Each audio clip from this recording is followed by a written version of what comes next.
Communicative language teaching is fine, it just won't work in my context, let's put it that way. What? You have some problems with communicative language teaching, man? Yes, I do. When I ask students to speak, they become indifferent and misbehave, or they won't say anything at all. Well, man, maybe CLT is not the problem.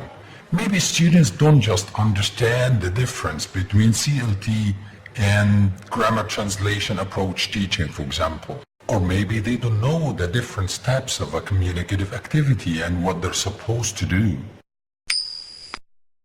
Wait a minute. What different steps are we talking about here? Oh, let me explain.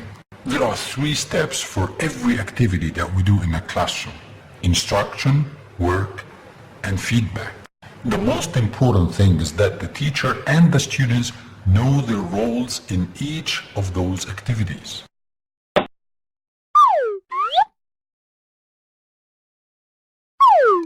In instruction, you tell your students what you want them to do in that activity, and don't forget CCQs.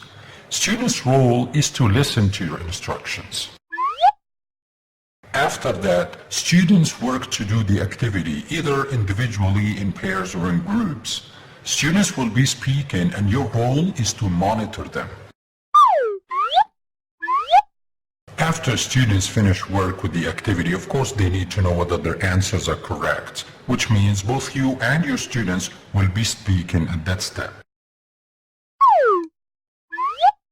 Let me give you a clear example of IWF. Instruction is here. That's where you ask your students to rewrite the sentences, and then this is the work that students are required to do, and then you give them feedback on their answers, which are right here. Again, both you and your students need to understand what to do in each of the 3 steps of an activity, especially your students. During instruction, work, and feedback, students need to listen and then speak, and then listen and speak. Understanding IWF helps with many CLT issues, such as classroom management, group work, CCQs, ICQs, STT and TTT, using more English and less L1.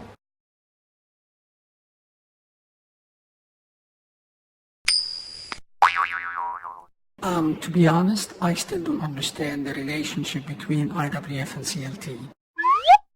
That's fine. Let's take, for example, classroom management, say disruptive speaking.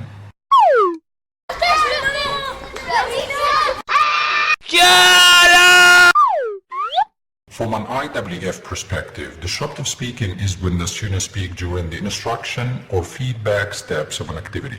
If students speak during the work step, especially after they have finished the activity, the teacher might as well just let them.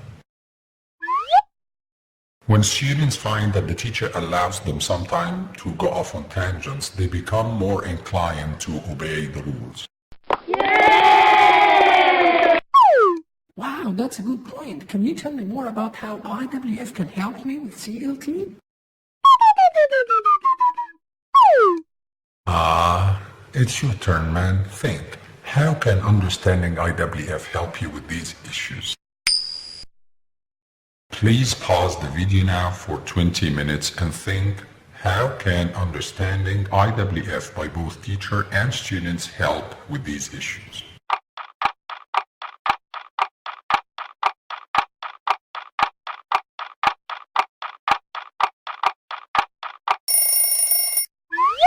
Hey, welcome back. Let's now think about how IWF can help us with group work. For many students, speaking is the most interesting skill. Why? Because students can speak English to other people and look cool. So when students find that the only time in class they can speak English is during the work step in their groups, that's exactly what they do. However, you need to monitor your students to keep them on task. Fantastic. Another good point. Can you tell me more? I'm sorry, man. That's all what I've got time for today. That's all for this video on Instruction Work Feedback IWF, a framework for communicative activities. Don't forget you can watch more videos on www.emw-edu.com.